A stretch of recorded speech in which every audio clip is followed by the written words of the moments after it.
We'll guide you through how to record desktop audio in OBS. If you find this useful, then consider subscribing and liking the video.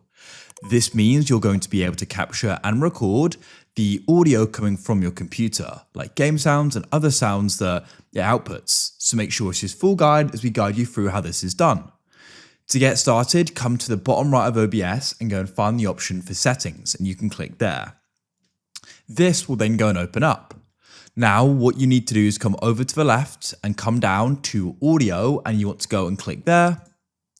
Then you need to come into global audio devices. You need to go and find desktop audio and click here. It's likely to be disabled. Now you need to go and choose your speakers, headphones, or what output device you're using. So I use the speakers Rotec USB audio. For you, it's likely to be different though. So select that and press apply and press OK. Then come into audio mixer, and you want to make sure it's turned up. You want to have it load slightly down so it doesn't go and drown out your mic, and that's it.